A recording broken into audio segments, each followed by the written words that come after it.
ShareTweetRep. Ilhan Omar has a new buddy who is incensed by the way President Donald Trump is treating her.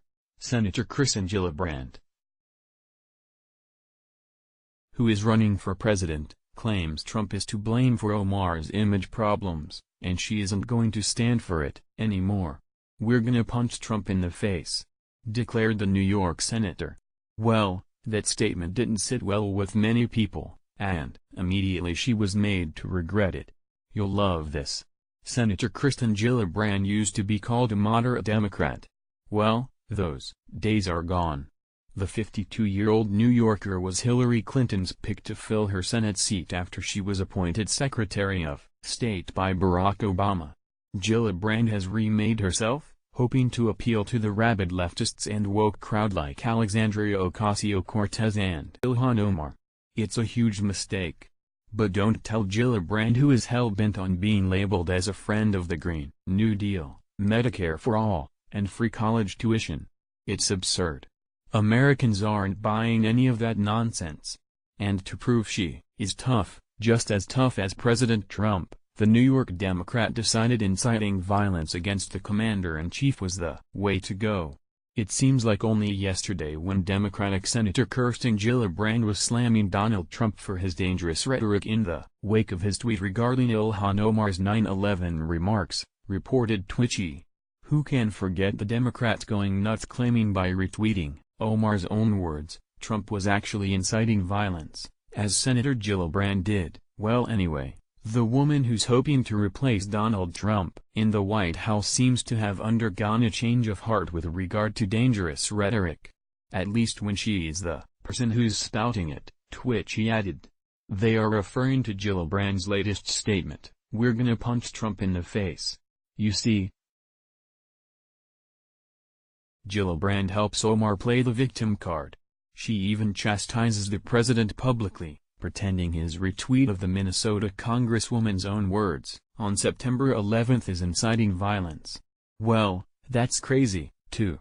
Maybe if Nancy Pelosi could get her act together and expel Omar from Congress, who has been called an Islamic extremist by fellow Muslim Dr. Kanta Ahmed, then Americans would believe justice has been served.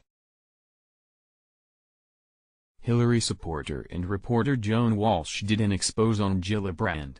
The morning after her PACT event in Davenport, I follow Gillibrand, south to Muscatine, Walsh writes. She is on a Mississippi River tour, visiting some of the Iowa counties that flipped from Obama to Trump in 2016, and she seeks me out to make sure I'll be at her official campaign kickoff that coming Sunday. "We're gonna punch Trump in the face," she tells me, smiling broadly, literally jumping up and down. It's the New York way. Then, she hops in her car to race to her next event, Walsh reports, obviously quite taken by the flip-flopper from New York. Well, Gillibrand isn't impressing any Americans at all. The only thing she is going to do is waste a whole bunch of people's donation money on airtime and cardboard and then be exactly where she is today at the end of it. But, thanks for playing Senator, said Twitter user Esther. You're an idiot. We all see what you're doing here, along with your colleagues and complicit media. Same coordinated messaging. Any criticism of Dem politicians is an incitement to violence. Such BS, and it deserves to be ridiculed, tweets Daphne.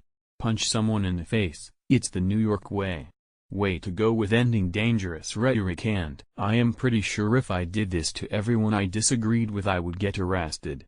Day by day I just keep waiting for the clown car to roll up to the Capitol and watch the procession exit, tweeted Scott Borman. Kristen Gillibrand is a special kind of stupid. If she had half a brain and was in tune with the American people, she would know that it's Rep. Omar who needs to be chastised. The Somali immigrant clearly has hatred for all things American, and that's not being Islamophobic, it's the truth. Well, the good news is Senator Gillibrand, with all of her tough girl talk, has zero chance of getting anywhere near the Oval Office. And she may just have angered enough New Yorkers, who are a tad sensitive when it comes to 9/11, that she won't be sitting in Congress for long. Share tweet.